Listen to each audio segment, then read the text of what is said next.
Most men think attention-seeking behavior is a woman being needy. They're wrong. And that single misread, that one quiet, almost invisible mistake in interpretation, is costing them the connection they actually want. Here's what's true. When a woman hasn't been intimate in a long time, and I don't just mean physically, I mean genuinely connected, genuinely seen, she doesn't become less expressive. She becomes more precise. Her signals get quieter on the surface and louder underneath. And if you don't know how to listen beneath the surface, you'll see her behavior and call it clingy, confusing, or just plain a lot. But a small number of men understand what's actually happening in those moments. And those men don't just get her attention, they get her trust. They become the person she keeps coming back to.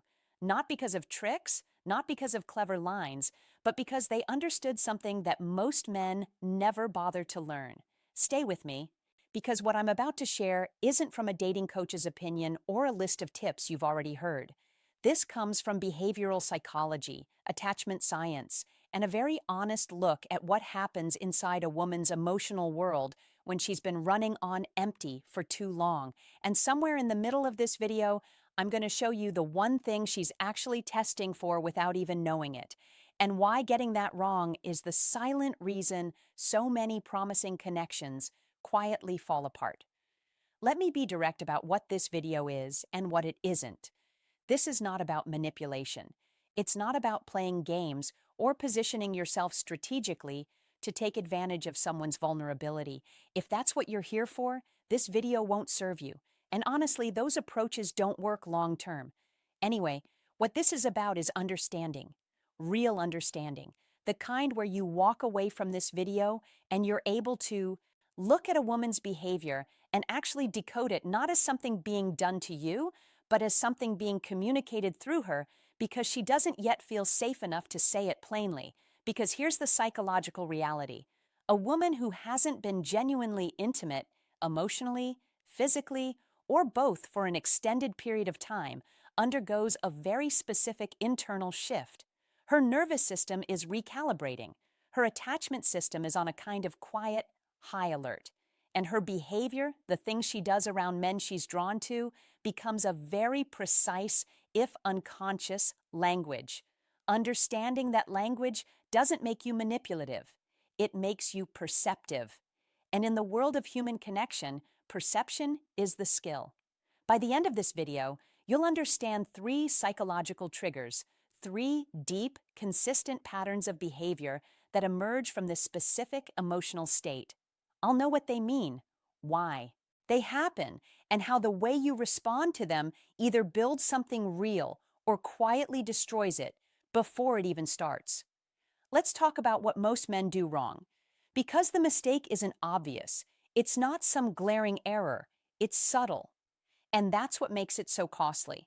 When a woman who's been emotionally or physically starved of intimacy starts behaving differently around a man, she's drawn to most men respond in one of 2 ways. The first response, they overcorrect. They get excited. They interpret her signals as green lights and accelerate. More texts, more pursuit, more intensity. And without realizing it, they've put pressure on a system that was just beginning to feel safe. She pulls back. He can't understand why. The energy that felt like it was building suddenly evaporates, and he's left confused, replaying conversations, trying to figure out what he said wrong. He didn't say anything wrong. He moved too fast, into the space before she invited him in. The second response is almost the opposite. He sees her behavior, the testing, the proximity, the little moves she makes, and he misreads them as desperation or games. He pulls back to seem less interested, to protect himself, to not seem too eager. And what she was actually doing, reaching out carefully to see if he was emotionally safe, gets met with distance. She interprets his distance as disinterest. She closes the door. Both responses come from the same root error, reading her behavior on the surface level and responding to what it looks like instead of what it means. You're reading a language you were never taught. And so you're essentially responding to the punctuation while completely missing the sentence. The even deeper problem is this. Most of the advice out there tells men to focus on performance. Say this, do that, create this impression. and performance might get initial attention, but it can't hold. Because what a woman in this emotional state is actually scanning for is not performance, it's presence. She wants to know, is this person real? Is he steady? Can he handle the full weight of what I am without flinching? Performance answers none of those questions. In fact, it raises new ones. So before we go into the 3 triggers, I want you to understand the foundational premise of everything that follows. This isn't about doing anything to her. It's about being something that her nervous system recognizes as safe and magnetic at the same time. That combination, safety and magnetism, is rare, and it's what she's been waiting for. 3 psychological triggers. Trigger 1, the presence test. She's not looking for attention. She's testing attunement. Here's the first thing you need to understand. When a woman who's been emotionally withdrawn or disconnected from intimacy starts seeking your attention, she's not doing it because she needs validation. She's not doing it because she needs validation, doing it because she's assessing you. Psychologists call this attunement, the ability to read someone else's emotional state and respond in a way that feels accurate and resonant. For women especially, attunement is one of the earliest tests a man either passes or fails, usually without knowing he's being tested at all. What this looks like in behavior. She'll say something that's slightly below the surface, a casual observation, a joke with a layer underneath it, a comment about something she's been through, dropped lightly into conversation like it doesn't matter much, and then she waits, not consciously. She's not thinking, let me see if he picks up on that. It's instinctive. It's her system checking. Does he hear what I'm not saying? Most men hear the surface comment and respond to the surface. They laugh at the joke and move on. They acknowledge the observation literally. They don't follow the thread down to where it actually leads. And she files that away. Not with judgment, just with data. He's present, but not perceptive. Safe enough, but not the one. The men who pass this test don't do anything dramatic. They just notice. They hold space for a bit longer than is comfortable. They ask the question that's one level deeper. Not prying, just genuinely curious. When you say that, what do you actually mean?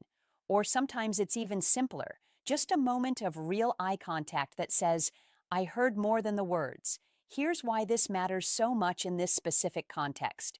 A woman who hasn't been genuinely connected in a long time has usually built a very effective emotional wall, not because she's damaged or difficult, but because she's learned. She's learned that being fully open is a risk. She's learned that most people hear without actually listening. So she tests in layers. She offers a small piece and watches what you do with it. If you handle that small piece with care, the next layer opens.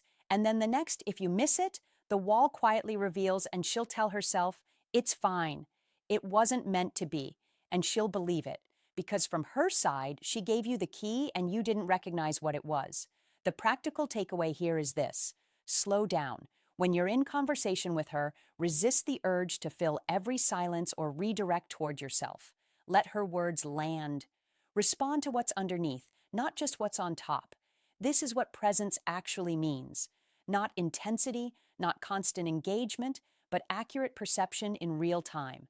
That's what she's looking for, and almost no one gives it to her. Trigger 2, the proximity pattern. Her body knows before her mind decides. The second trigger is physical, but it's not what you think. When a woman who's been emotionally starved of intimacy becomes drawn to someone, one of the first things you'll notice if you know to look for it is a subtle shift in her physical behavior. She starts to manage proximity. She finds reasons to be near you. She creates small opportunities for contact that feel accidental but aren't. She touches your arm when she's making a point. She finds a reason to lean across you. She positions herself consistently within your physical field, just close enough to feel the pull, just far enough to maintain plausible deniability. This isn't manipulation, it's biology. Here's the psychological underpinning.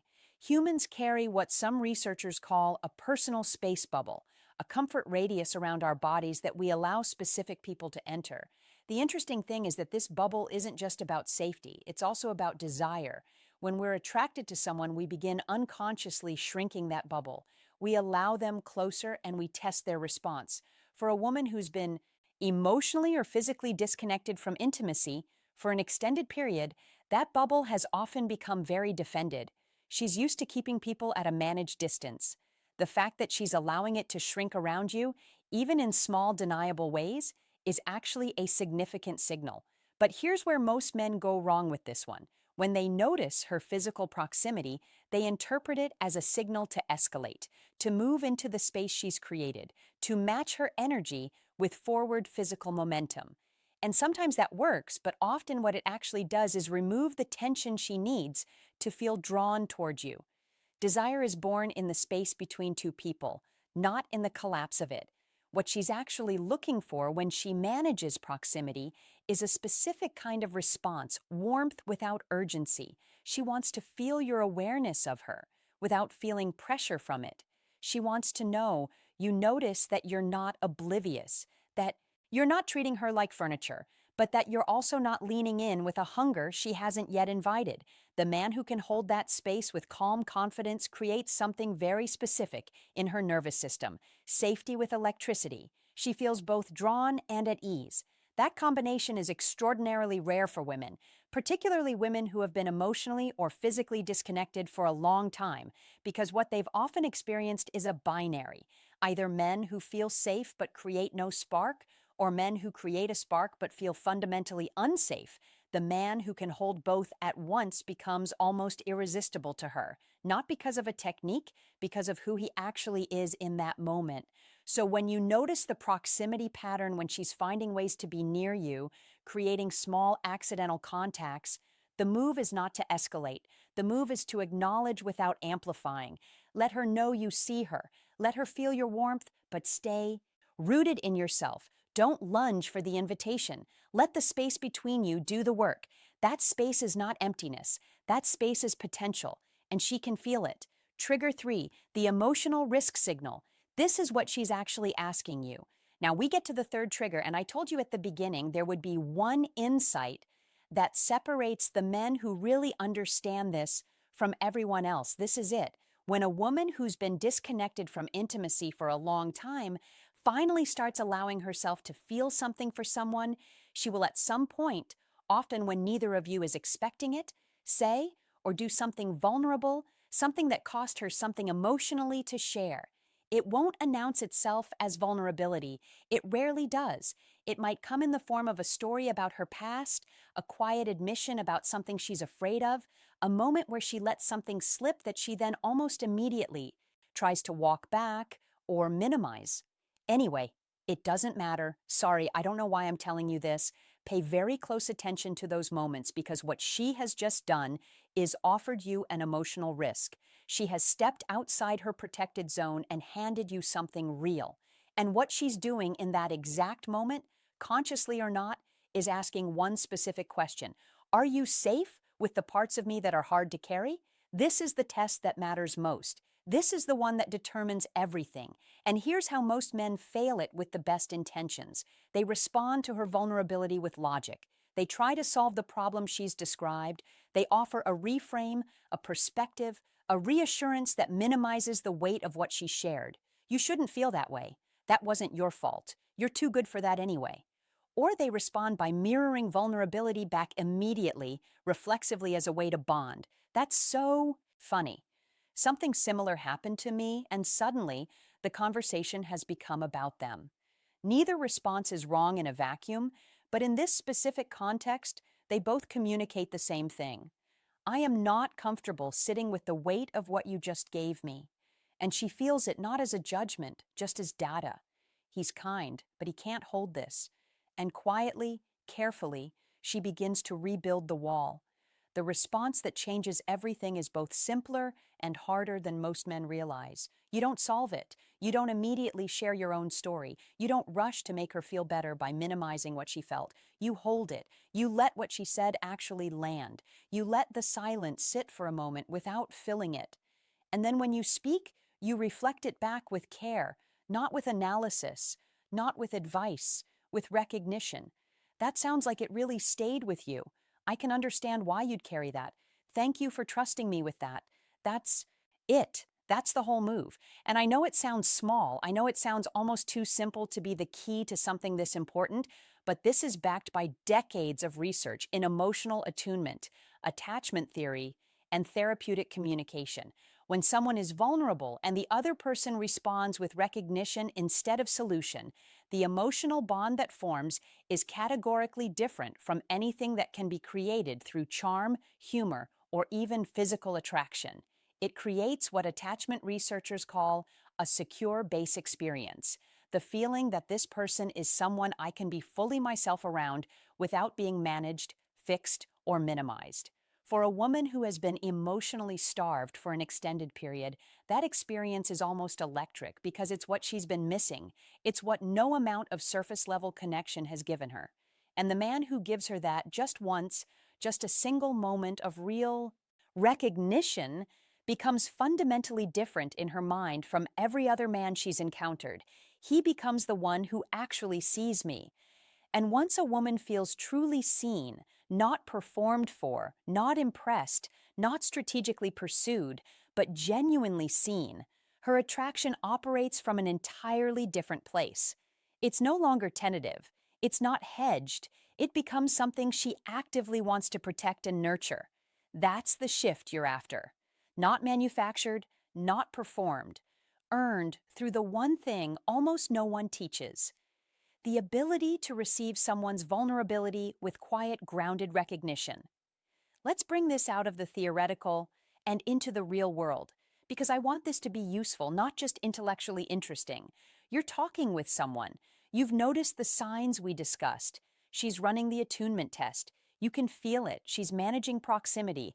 Something in the conversation has given you a sense that she's been through a period of real emotional isolation. Here's what you do, and more importantly, what you don't do. You don't perform. The moment she senses that you've shifted into a role, the supportive guy, the emotionally intelligent man, the guy who gets it, she'll feel it, and it will feel hollow. People who've been emotionally disconnected for a long time become extraordinarily sensitive to inauthenticity. Their calibration is sharper than average because they've had to rely on it. What you do instead is stay genuinely curious. Curiosity is not a technique, or it's a state of being. When you're actually curious about someone, not to gather information, not to find an angle, but because they're genuinely interesting to you, that comes through in a way that no amount of practice behavior can replicate. Ask questions you don't know the answer to, not interview-style questions, actual questions that come from something she said that made you want to know more. You mentioned that thing earlier. What was that actually like for you? And then listen, not to respond, just to hear. In terms of presence, put the phone away, not as a statement, just as a natural expression of the fact that she's more interesting to you than anything on a screen. That's it. That's simple. When she creates proximity, meet it with warmth, not urgency. Smile naturally. Make real eye contact, not intense, not prolonged beyond what's comfortable, just real. The kind of eye contact that says, I'm here, I see you, and I'm not in a hurry. When she says something vulnerable, resist the first impulse, which is almost always to solve or redirect. Breathe. Let it land. Then say something that shows you heard the weight of it, not just the surface. You don't need to say much. Sometimes the most powerful response to a genuine disclosure is simply, I hear you said slowly with full presence. And in terms of your own emotional posture throughout all of this, stay grounded in yourself. Not distant, not guarded. Grounded. There's a difference. Grounded means your sense of self isn't contingent on how she's responding to you in any given moment. You're not scanning for approval. You're not recalibrating every few minutes based on her energy. You're just there, steady, real. That steadiness is magnetic in a way that almost nothing else is, especially for a woman who has been in an emotional environment that's been anything but steady. She doesn't need you to be perfect. She doesn't need you to say the right thing every time. She needs to feel that you're actually present, actually curious, and actually capable of handling her, all of her, without flinching. That's the whole game.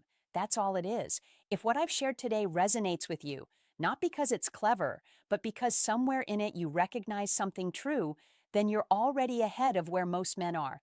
Understanding this stuff really, understanding it isn't something that happens in one video.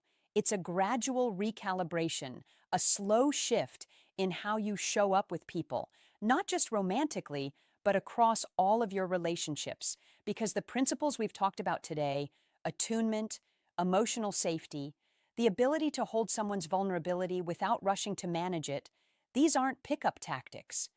They're human connection skills.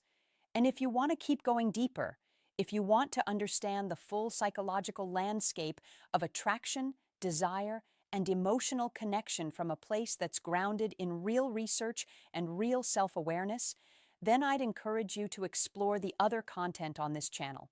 Not because I want to build a following, but because the work of becoming genuinely emotionally intelligent is one of the most worthwhile things a man can invest in. It changes how you show up everywhere in relationships, in friendships, in the way you understand yourself. And the first step is always the same. Get curious about other people. Yes, but first about yourself. What are your patterns? Where do you escalate when you should slow down? Where do you pull back when what's actually needed is presence? Where do you solve when what someone needs is simply to be heard? Those are the questions worth sitting with. Let me leave you with this. We live in a world that teaches attraction as a performance. Say these words, create this impression, play this role, and some of that works briefly, superficially in the way that any performance can hold a room for a moment. But what we're really talking about today is something different. We're talking about the kind of connection that doesn't need maintenance because it's built on something real. The kind that doesn't require you to always say the right thing, because your presence itself has already communicated what matters most. When a woman hasn't been genuinely intimate for a long time, when she's been running on the emotional equivalent of empty, and she begins to reach out to test, to move closer in the quiet ways we've described today, she's not doing something irrational or confusing. She's doing something deeply human. She's asking without words whether you are the kind of man who can be trusted with the full weight of another person, whether you can be present without being pushy, whether you can be warm without being overwhelming, whether you can hear the thing beneath the thing, the fear, the longing, the hope that's been sitting quietly under years of careful self-protection. And if you can do that, if you can show up with the attunement, the grounded warmth, and the capacity to simply hold what she gives you without rushing to fix it or possess it, you won't have to pursue her. She'll stop running, not because you did everything right, but because you made her feel something. She'd almost stop believing was possible, that she could be fully herself with someone and that would be enough. That's the real foundation of attraction. That's what desire actually follows. Not a performance, not a strategy. A person who is genuinely, quietly, unshakably present. Be that person, not for her, for yourself first, and let what's supposed to find you. If this landed for you today, if you found yourself nodding somewhere in the middle, or if it gave you something to think about, drop a comment below and tell me which of the 3 triggers resonated most. I read everything. And if you're not subscribed yet, take a moment to do that. Not because I need the numbers, but because the conversations we have on this channel are worth staying in.